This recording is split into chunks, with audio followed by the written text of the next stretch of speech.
நீதி மையத்தின் 7ஆம் ஆண்டு தொடக்க விழாவில் கட்சியின் தலைவர் கமல்ஹாசன் உரையாற்றி வருகிறார். அந்த காட்சிகளை தற்போது பார்ப்போம். உயிரே உறவே தமிழே, வணக்கம்.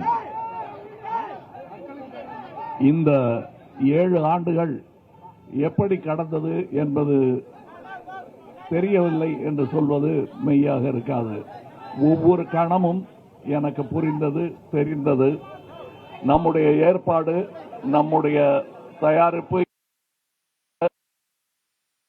தான் என்பது எனக்கு புரிந்தது. மற்றபடி வேறு எதுவும் இல்லாமல் இந்த அரசியல் களத்தில் கொதிக்கும் தைரியம் எனக்கு எப்படி வந்தது? இந்த மாடியிலிருந்து தான் வந்திருக்க வேண்டும் என்று நினைக்கிறேன். காரணம்,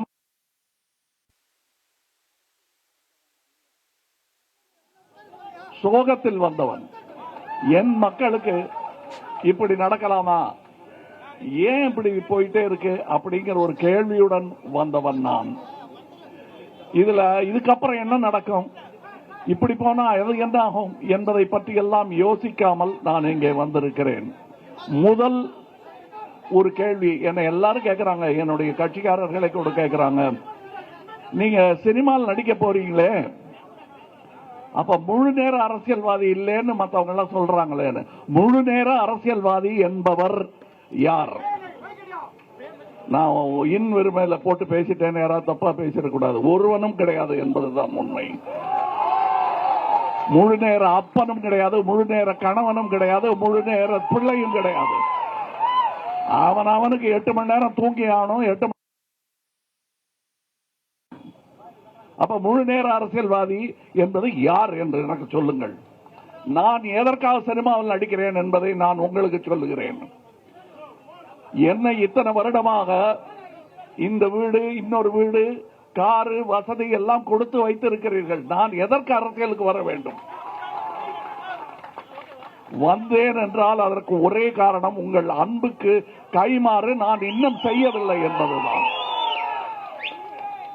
நான் வரி கட்டிட்டேன், சினிமாவில் நடிச்சிட்டேன், நீங்க கேட்ட டான்ஸ் எல்லாம் ஆடி காட்டிட்டேன், எனக்கு என்ன தெரியுமோ அதெல்லாம் செஞ்சு காட்டிட்டேன், ஆக என் கடமை முடிஞ்சதுன்னு நான் போக முடியாது.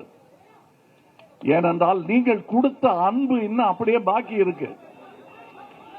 அதுக்கு வட்டி கூட கொடுக்கல நான். அதற்காகத்தான் நான் அரசியலில் வந்தேன்.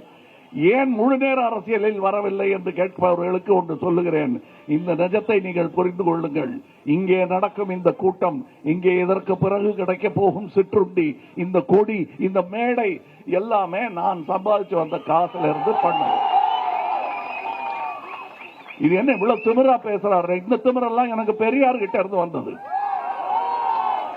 பெரியார் கிட்ட இதே மாதிரி கணக்கு கேட்ட போது, இன்னொருத்த காசை எடுத்து செலவு பண்றோம் தாண்டா கணக்கு கொடுக்கணும். அல்வா இவ்வளவு சாப்பிட்டேன், சிகரெட் இவ்வளவு பிடிச்சேங்கிற கணக்கெல்லாம் அவன் தான் கொடுக்கணும். இது ஏன் காசு அப்படின்னாரு. அதைத்தான் நான் சொல்லுகிறேன். இதையே நான் என்னுடைய கட்சிக்காரர்களும் சொல்ல வேண்டும்.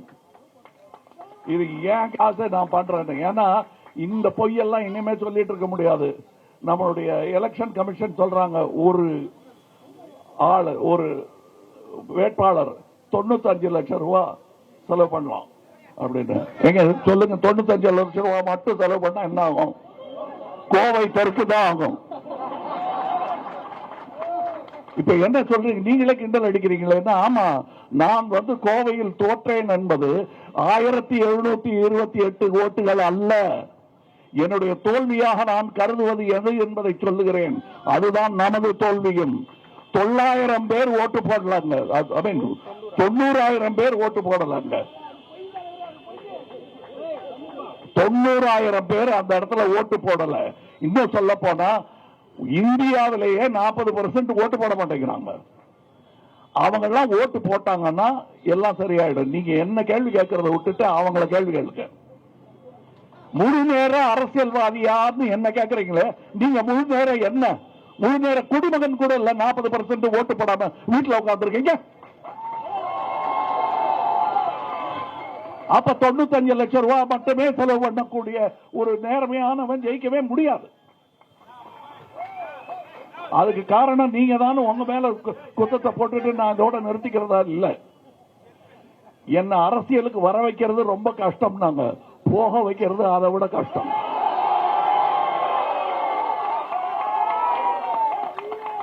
நான் சும்மா சொல்லல, எஞ்சிய வாழ்நாள்ங்கிறது வந்து கொஞ்சம் தானே இருக்க, கொடுத்துட்டு போவேன். எங்க நீங்க கொடுக்க அப்பா, எஞ்சிய வாழ்நாள் என்பதை கொடுப்பதற்கான அன்பை நீங்க முன்னாடி அட்வான்ஸா அச்சாரமா எனக்கு கொடுத்துட்டீங்க. இனி எனது எல்லாம் உங்களது தான். அப்படிப்பட்ட ஆளை நீங்க தூக்கி பிடித்து ஆக வேண்டும். அதற்கு வீட்டில் உட்கார்ந்து இருக்கீங்களா, அவங்க எல்லாம் கொஞ்சம் வெளியே வாங்க. வெளியே வந்தீங்கன்னா இவ்வளவு செலவு பண்ண வேணாம். என்கிட்ட செலவு பண்றதுக்கு நீங்க எவ்வளவு கோடி கொடுக்குறீங்களோ அந்த கோடி தானே என்கிட்ட இருக்கும். உங்ககிட்ட இருந்து திருடினாதான் 1000 கோடி எல்லாம் கிடைக்கும். நான் அதுக்கு வரல. ஆனால் ஒன்று சொல்வேன், என்னுடைய அரசியல் பயணம் என்பது ஆரம்பித்து விட்டது. அதுல எந்த மாற்றமும் கிடையாது. இது தொடர்ந்து அழுத்தமாக நடைபோட்டுக் கொண்டே இருப்பேன்.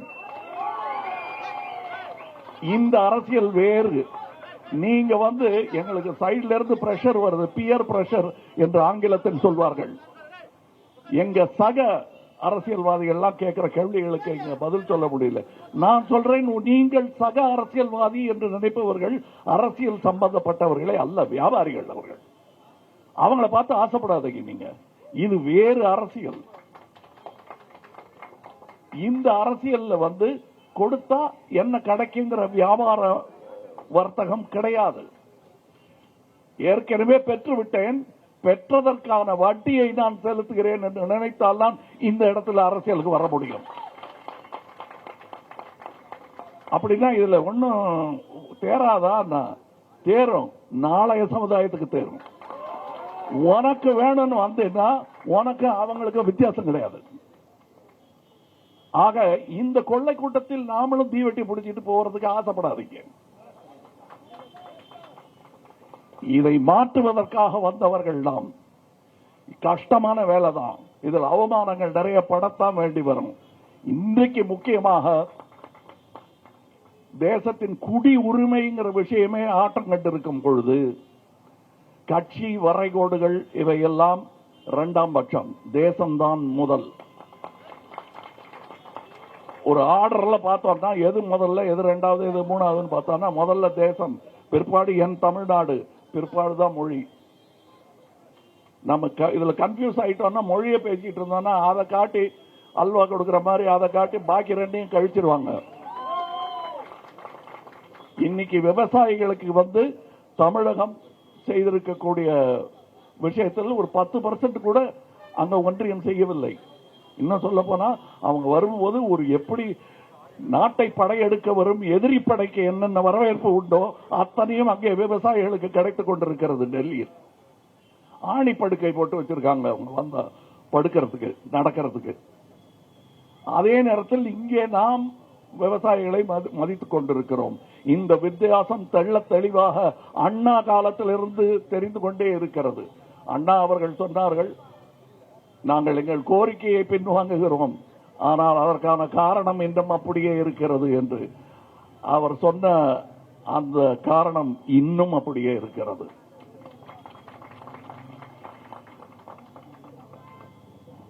தெற்கு தேஞ்சா பரவாயில்ல அப்படின்னு நினைக்கக்கூடிய ஒரு மையம் அங்கே இருக்கிறது. அது தவறு. நாம் செய்த நன்மைக்காக, நாம் செய்த தேச தொண்டிற்காக இன்று தண்டிக்கப்படுகிறோம். சீட்டு வந்து அவங்களுக்கு எண்ணிக்கை கூட்டி கொடுக்கிறாங்க. நாம தேசத்தின் நலன் என்று நினைத்து குடும்ப கட்டுப்பாடு செய்து 2 வேணாம், 1 போதும், 1 கூட வேணாம், நாங்க இருக்கிறத வச்சு பண்ணிக்கிறோம்னு செஞ்ச அந்த தேசப்பற்றிற்காக இன்று தண்டனை.